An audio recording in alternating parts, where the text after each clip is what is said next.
Vamos a... tenemos a una invitada, tía Daniela Sánchez Suárez, es sobrina mía, hija de un hermano, mi único hermano, egresado de esta escuela, médico, dirigente estudiantil destacado. Permitió abrir el cupo porque antes era muy aristocrática la educación aquí, no se admitían más de 100 alumnos, ¿verdad? Entonces eso hizo posible pues, que se tratara de satisfacer las necesidades de atención a la salud en nuestro estado y en el país, ¿verdad? Ya vimos en la pandemia que faltaron de todas las especialidades, de todo tipo de médicos, equipos. Mi hermano fue director de la Escuela de Medicina de Puebla, luego fue becado al Reino Unido, hizo doctorado en farmacología clínica. Había y hay pocos farmacólogos clínicos. La farmacología que se enseña es de laboratorio de ratones. Les dicen que van a aprender farmacología en las especialidades y las 2 semanas que pasan por gastro, cardio, medicina interna, etcétera, etcétera, no les enseñan. La verdad es que no se les enseña y acaban recetando para todo corticosteroides y lo mismo, ¿no? O sea, falta una formación en farmacología clínica. Lamentablemente pues regresó a Inglaterra a trabajar con nosotros y pues falleció, ¿verdad? Tuvo un problema de salud, un cáncer pulmonar de células pequeñas. En esa época pues él y mucha gente estuvo expuesta a las emanaciones del accidente nuclear de Chernobyl en Ucrania. Y pues aumentó en todos lados la incidencia de mortalidad. No hay estudios que precisen si la relación si hay una relación directa de causa-efecto, ¿no? Bueno, pues tenemos aquí a Tía Daniela. Ella vive en el Reino Unido, es abogada. Ella se va a presentar, no necesita que alguien le dé porras. Pues tiene muchos años de vivir allá y la invitamos para que nos diera una breve plática sobre lo que es el Sistema Nacional de Salud del Reino Unido. Hablábamos que todo lo que satisface una necesidad pues es un valor, ¿verdad? Es valioso porque satisface una necesidad y la necesidad pues es el antivalor. Y existen los valores porque existen los antivalores y los antivalores son en necesidades insatisfechas, como que necesidades pues de afecto, de salud, de respeto, de salarios dignos, de una vivienda, etcétera, etcétera. Bueno, pues nos va a platicar de la experiencia que se tiene en el Reino Unido sobre el Sistema Nacional de Salud, que es una alternativa para México. Se están haciendo esfuerzos por construirlo bajo el ataque del cuerpo médico que no comprende la importancia de esto. Ya habíamos comentado que se hizo fracasar al INSABI, fue un primer ensayo del gobierno anterior y ahorita se está con muchas dificultades en el segundo intento, que es el IMSS Bienestar. Bueno, pues le damos la palabra a Tía Daniela Sánchez Suárez. Hola, buenas tardes. Si me oyen allá atrás, si no me oyen, por favor, levanta la mano y me dice. Ok.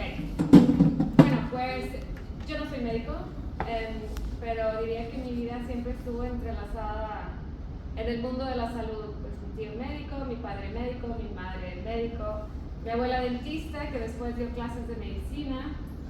Y bueno, ¿cómo fue que llegamos a Inglaterra? Pues mi padre siempre tuvo la ambición de hacer una especialidad en el extranjero.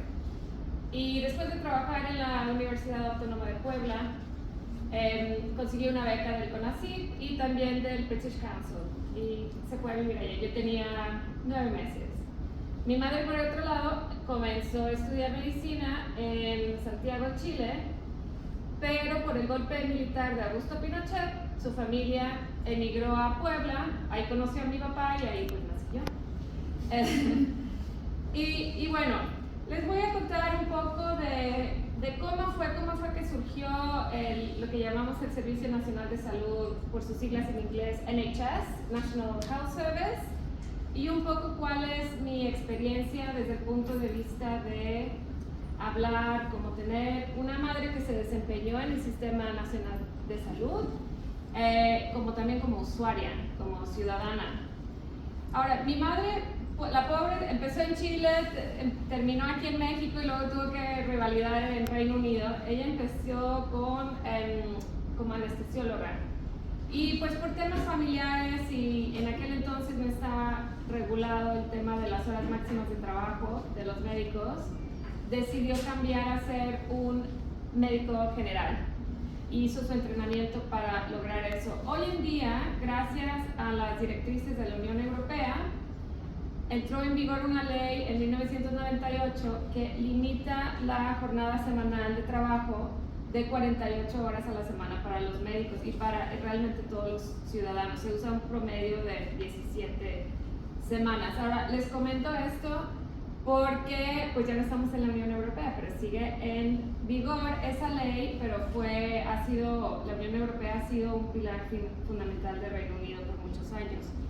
Y les comento también de que mi madre era médico general, porque como funcionan los consultorios generales en Reino Unido es muy peculiar. Bueno, primero, la lucha y la creación del NHS. El visionario fue un señor que se llamaba Aneurin Bevan, y él nació en 1897 en Gales, de una clase trabajadora obrera. Se desempeñaron todo Gales predominantemente en ese tiempo y hasta los 1980 eran mineros. Y él pues vivió y fue testigo de las carencias, de la falta de acceso de salud para la gente que vivía en pobreza, y que sí, en ese tiempo existían varias unidades caritativas que podían ayudar a la gente si necesitaba, pero no había una consistencia, no había un servicio. Ahora, Reino Unido, pues los siguientes años está en guerra tras guerra, entonces está en la Primera Guerra Mundial, y lo que realmente gira, es la Segunda Guerra Mundial, que sí, los aliados derrotan a Alemania, pero Reino Unido, a pesar de no haber sido invadido por Alemania, tenía una población que había sufrido muchísimas carencias, había una restricción de comida, de todo tipo de cosas, y el país fue muy dañado porque hubo bombardeos. Incluso hay áreas de la ciudad de Londres, por ejemplo, toda la zona este, totalmente destruida por bombas y reconstruida. Y hay una diferencia cuando ves la arquitectura entre las casas antiguas y los lugares que fueron reconstruidos. Ahora, Aneurin Bevan fue una de las voces más fuertes buscando justicia social y la igualdad, y fue designado ministro de Salud en 1945 con el Partido Laborista. Ahora, había un cambio de ideología. Los soldados que iban al frente de guerra regresaban y tenían servicio médico gratuito. Entonces, ya él construyó en base de esa mentalidad. Ya no se pagaba, ya no era quien podía pagar o de alguna organización caritativa. Además, había este sentimiento de querer darle un regalo a la nación, de pagarle su esfuerzo, de pagar el sacrificio, por todo un reconocimiento de un futuro mejor, ¿no? Ahora iniciaba el proyecto de reconstrucción. Pero no fue fácil este proyecto porque hubo mucha oposición. Por una parte, los conservadores. El Partido Conservador decía que el dar un servicio gratuito universal iba a ser un impedimento, iba a ser un obstáculo para el libre mercado. Y por otro lado, el gremio, el British Medical Association, que todavía existe, decía, bueno, los médicos de ninguna manera van a querer ser empleados del Estado. Y decían, bueno, ellos van a querer seguir teniendo sus ingresos privados. Bevan era un hombre muy hábil, un gran negociador. Él creó una estructura en la cual los médicos podrían también seguir dando servicios privados si así lo quisieran. No es que el sector privado estuviera prohibido, era simplemente que iba a haber un servicio universal, gratuito para cada ciudadano, para cada residente, al punto de uso. Y esto fue una idea pues, revolucionaria en su tiempo. En cuanto a los médicos generales, que les mencionaba que mi madre es médico general, bueno, ellos se opusieron, fueron los que no querían, y tiene una estructura muy peculiar por aquellas negociaciones que ocurrieron, en que tú como usuario no te darías cuenta que un consultorio, en inglés se llaman GPs, General Practitioners, no te darías cuenta que no son empleados directamente por el gobierno. Ellos tienen sus consultorios, tienen todo el logo del NHS, pero son realmente contratados por el gobierno y reciben pues dinero por cada usuario, por cada ciudadano, cada persona. Hay manera de tener ganancias si tú eres socio. Puedes ser empleado de ese consultorio, pero también puedes ser socio. Entonces, y además negociaron increíblemente bien porque su jornada de tiempo completo es 4 días a la semana y no 5. Increíble, que todavía sigue hasta hoy. Entonces ya, teniendo todas las partes de acuerdo, finalmente en 1948, el 5 de julio, se abre el primer hospital del NHS en Manchester. Y pues el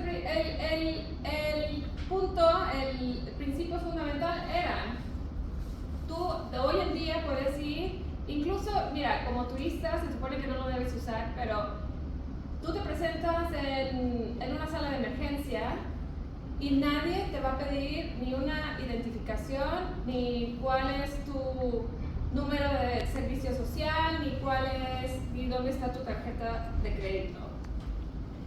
Y pues desde su creación el NHS ha sido realmente uno de los ejemplos de salud pública del mundo y uno de los grandes logros del Reino Unido. Una de las cosas que decimos, ¿ustedes han visto la serie de Breaking Bad? Bueno, que eso no hubiera existido en Reino Unido, o sea, no es un sistema perfecto, pero es algo tan fundamental que la gente tiene la tranquilidad de que si a ti te da una enfermedad, tú no tienes que pagar nada. Ahora, el tema de las recetas también está subsidiado. Hay ciertas cosas que son gratuitas, los anticonceptivos, si tú tienes alguna enfermedad como diabetes, todo eso va a ser gratuito. Si necesitas medicamento en el hospital, es gratuito también. Y los que tienes que pagar hay un tope, que son 7 libras, que serán como 8 o 9 dólares. Y te pueden recetar como 1000 cosas en una sola receta. Entonces, mi experiencia personal del NHS, pues yo creo que a veces lo tomamos así como tenemos algo gratuito tan valioso. Y yo, habiendo vivido en México y con padres médicos, creo que a lo mejor lo valoro más que otras personas que lo toman así, que nunca han sabido otra cosa hasta que van a otros países, Estados Unidos, y les pasa algo y de repente les piden que saquen las tarjetas y llegan rápidamente al límite de sus tarjetas. Pero mi experiencia, yo tuve un tema de salud hace unos 2-3 años, fue un tema de emergencia. Llegué, me atendieron, todos los exámenes de sangre, todos, me hicieron, no me acuerdo, un TAC, no sé qué me hicieron, me internaron, todo, yo no pagué nada. Si yo hubiera tenido después, que no me hubiera recuperado y que hubiera tenido una enfermedad crónica de largo plazo, la tranquilidad de no tener que pagar ninguna factura médica, pues es enorme, básicamente en un tiempo que probablemente no estás trabajando, probablemente vas a tener otras presiones económicas. Entonces es yo creo que lo más valioso que tenemos, y lo que queda es la vaca sagrada del Reino Unido, porque todos estos proyectos de posguerra se han ido privatizando, menos el NHS. Pero el NHS, bueno, lo que quería decir antes de empezar eso es que también es tener un centro donde está todo centralizado, los datos de los pacientes, ha servido mucho también para enfermedades, para los, nunca lo puedo decir, epidemiólogos.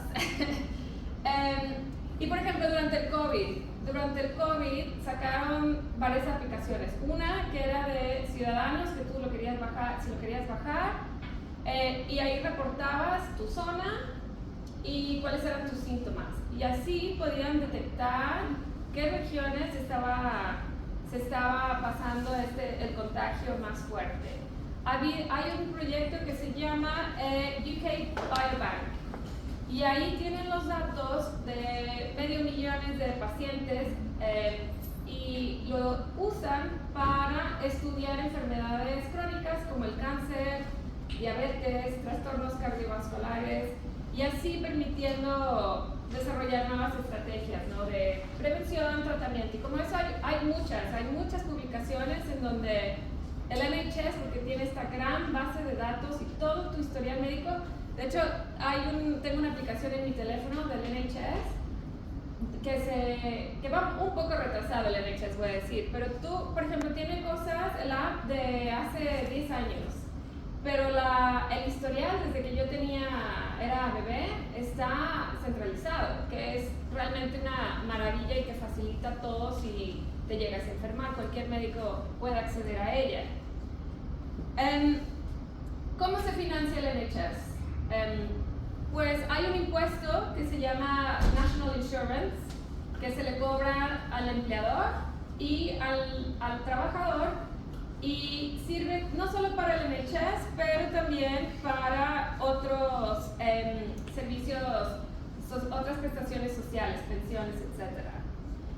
Y con este impuesto se ha logrado mantener. Ahora, como empezó el NHS, ahora hace toda clase de tratamientos, ¿no? Y hay un argumento de, bueno, no podemos dar todos los tratamientos porque pues, no es infinito. Entonces hace que el uso de tratamientos sea sumamente riguroso, porque hay un tema de presupuesto ahí. Y hay una organización que se llama NICE, al final es Care and Excellence, pero ellos básicamente estudian, bueno, este es un tratamiento y hacen como el costo-beneficio de si lo van a dar gratuitamente en el Servicio Nacional de Salud. Ahora, Donald Trump ha tenido desde hace rato en la mira el NHS, porque lo ve, pues es el señor de los negocios, y durante su primer gobiernato, que el Reino Unido se estaba saliendo de la Unión Europea, que fue un gran error, pero estaban desesperados buscando otros socios económicos. Y a pesar de que el gobierno que estaba en el poder en ese tiempo decía no vamos a vender el Servicio Nacional de Salud, no lo haremos, hay documentos donde sí hablaban, documentos oficiales donde estaba en la mesa privatización de ciertas cosas. Hasta ahorita ha habido privatización de algunos aspectos, pero el acceso al usuario no ha cambiado. Tú te puedes presentar en cualquier hospital, en cualquier GP y todo será gratuito. Y bueno, con eso concluyo esta charla del NHS. Yo no sé si están muy jóvenes ustedes para las Olimpiadas del 2012, están muy chavitos.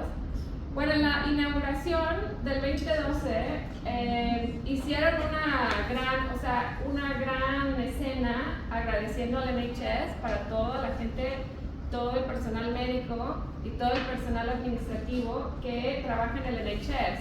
Y yo creo que para el resto del mundo que no sabía qué era, decían, ¿qué es eso? Pero eso les da como, les transmite como la importancia de lo que es el Servicio Nacional de Salud para la mentalidad británica. Hay otros modelos, como en Holanda. En Holanda sé que casi todo es privado, hay una combinación entre público y privado, pero es súper regulado por el gobierno. Entonces funciona totalmente de otra manera, pero sí, yo creo que no puedes presentarte como en UK, que es libre. Y bueno, si tienen alguna pregunta, espero poderlos contestar porque es solo mi experiencia como usuaria. Gracias.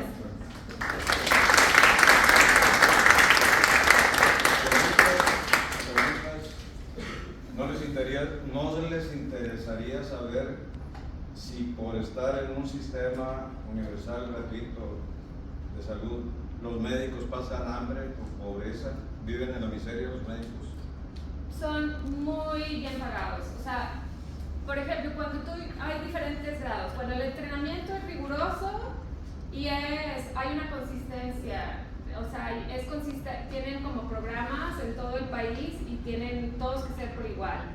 Pero empiezan con salarios relativamente bajos y de ahí, si el médico hace como horas extras, les van pagando más. Es como complejo, pero cuando llegan a un grado que se llama consultants, que están a cargo, que ya no necesitan supervisión, pues los salarios más o menos, para darles una idea, llegan a las 90,000 libras, que serían más de $100,000 al año. Muy bien, pues muchos egresados que han pasado por mis clases,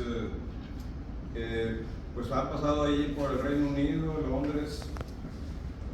Gibran Mohamed, uno de los últimos con los que mantengo relaciones de familia, amistad, maestro de aquí de la escuela, pues fue uno de ellos. Pues hacemos esfuerzos todos porque esos beneficios sean para todos. Que el médico no tenga que estar pensando en cuánto va a cobrar para poder atender a una persona o a preocuparse porque tiene vencidas las letras del carro, de la casa, con la colegiatura de los niños. Todo eso está resuelto. Las vacaciones son obligatorias. No tienes que andar haciéndole la barba al director para que te autorice un congreso, son obligatorios, la preparación continua.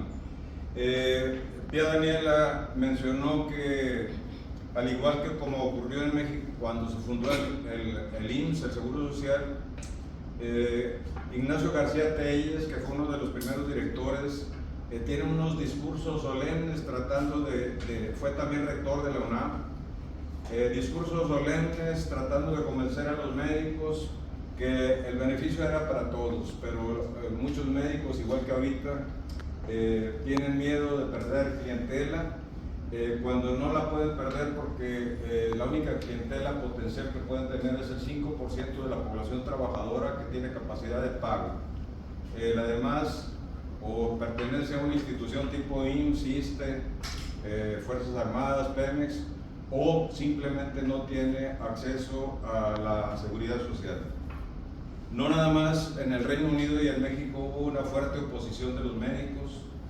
Les recomiendo una serie de la BBC, es de Londres, es negocio privado, la BBC. No, bueno, la otra vaca sagrada, hay dos. Que también la han querido privatizar, pero que sigue siendo, que también se paga con un impuesto que todos pagamos si quieres escuchar radio de la BBC, pero es muy bajo. Es una gran institución informativa, no nada más informativa, hace documentales, hace periodismo de investigación, y hablábamos cuando hacemos análisis de la información que publican los medios informativos, pues lo primero que hacemos aquí, Pia, es evaluar la credibilidad del medio informativo. Y siendo que la mayoría son negocios y lo que venden son noticias y también silencios, pues el primer problema está en a quién sirven esos medios informativos que son propiedad de la gente más rica del país o del mundo, ¿no? Pues a los intereses de la gente más rica, ¿no? Entonces nos informan lo que quieren y lo que les conviene, cosa que no ocurre con la BBC. Bueno, pero el asunto no era ese, el asunto era la serie que publicó una serie sobre el fundador del Sistema Nacional de Salud de Canadá, Tommy Douglas. Se llama Gigante en el Desierto, tradúzcanlo en inglés, lo tienen, espero que debe estar en la red definitivamente. Es bellísima esa serie. El fundador, Tommy Douglas, fue, al igual que el fundador del sistema de salud británico, una persona no médica. Él era ministro de una iglesia cristiana no católica, también trabajó en un pueblo minero, También vio las carencias, la pobreza, la miseria, cómo se tenían que arrodillar ante una trabajadora social para que les bajaran algo el importe de las consultas, y llegó a ser algo así como el equivalente alcalde del condado en donde estaba trabajando. Empezó a promover un sistema de salud para ese condado. Su iglesia, como suele ocurrir, lo mandó llamar, le jaló las orejas y le dijo que no se estuviera metiendo en política. Habló con su esposa, siempre solidaria, y decidieron renunciar a su iglesia, a los privilegios, muy buenos privilegios de ser ministro de una iglesia, ¿no? Entonces llegó a ser primer ministro del Reino Unido, creó el Sistema Nacional de Salud, y los médicos promovieron que la gente hiciera manifestaciones en contra de él, acusándolo de comunista. ¿Qué tiene de comunista? Pues nada más que tomaron del comunismo y del socialismo lo mejor que tiene, ¿verdad? Que es el cuidar a la gente, el proteger a la gente. Otra lectura que les recomiendo, no recuerdo si es en un libro que se llama El Maletín Negro o La Ciudadela, de J. Cronin, británico. Habla de las condiciones en que imperaba el sistema de salud en el Reino Unido antes de la creación del Sistema Nacional de Salud, igualitas a las de México. O sea, la salud es una mercancía, el que tiene dinero tiene acceso a ella, al cuidado de la salud, y el que no tiene dinero, pues que se aguante, ¿verdad? Que vaya al mercado Pax. ¿Alguna pregunta, jóvenes? ¿Alguna pregunta? Bueno, pues un aplauso a Pia Daniela. Para que vean las condiciones, no sé si han visto novelas como que salen en la tele de Charles Dickens, que es como emblemático. Esa era la realidad. Charles Dickens escribía de la miseria, de la pobreza del Reino Unido que se vivía. Entonces, muchas gracias. Muy bien.